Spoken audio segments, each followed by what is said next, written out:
ರೇಣುಕಾಸ್ವಾಮಿ ಕೊಲೆ ಕೇಸ್ನಲ್ಲಿ A1 ಆರೋಪಿಯಾಗಿರುವ Pavithra Gowda 57ನೇ sessions ಕೋರ್ಟ್ನಲ್ಲಿ ಪವಿತ್ರ ಜಾಮೀನು ಅರ್ಜಿ ವಿಚಾರಣೆ. ಪವಿತ್ರ ಪರ ಹಿರಿಯ ವಕೀಲ ಟಾಮಿ ಸೆಬಾಸ್ಟಿಯನ್ ವಾದ ಮಾಡ್ತಿದ್ದಾರೆ.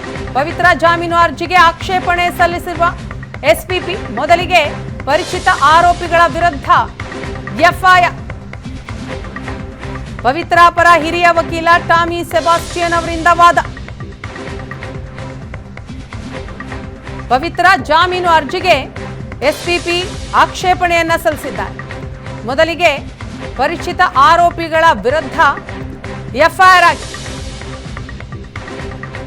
ಚಿತ್ರದುರ್ಗದ ರೇಣುಕಾಸ್ವಾಮಿ ಮರ್ಡರ್ ಕೇಸ್ನಲ್ಲಿ A1 ಆರೋಪಿಯಾಗಿರುವ ಪವಿತ್ರ ಗೌಡ ಜಾಮೀನು ಅರ್ಜಿ ವಿಚಾರಣೆ ಆಗ್ತಾ ಇದೆ.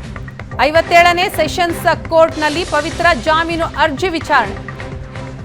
ಹಿರಿಯ ವಕೀಲ ಟಾಮಿ ಸೆಬಾಸ್ಟಿಯನ್ ಪವಿತ್ರ ಪರ ವಾದ ಮಂಡಿಸುತ್ತಿದ್ದ.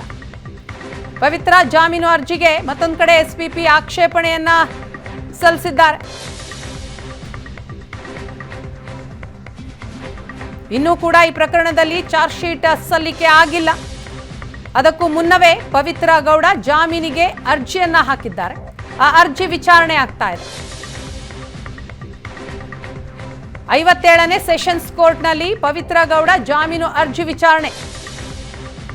ಪವಿತ್ರ ಪರ ಹಿರಿಯ ವಕೀಲ ಟಾಮಿ ಸೆಬಾಸ್ಟಿಯನ್ ವಾದ ಮಂಡಿಸ್ತಾ ಇದ್ದ. ಅದಕ್ಕೆ ಆಕ್ಷೇಪಣೆಯನ್ನ ಸಲ್ಲಿಸಿದ್ದಾರೆ ಎಸ್ಪಿಪಿ.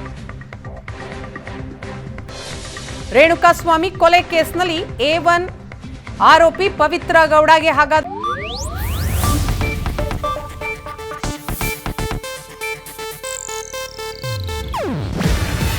ಇದು ಏಷ್ಯಾನೆಟ್ ನ್ಯೂಸ್ ನೆಟ್ವರ್ಕ್ ಪ್ರಸ್ತುತಿ. ನೀವು ನೋಡ್ತಿದ್ದೀರಾ ಏಷ್ಯಾನೆಟ್ ಸುವರ್ಣ ನ್ಯೂಸ್.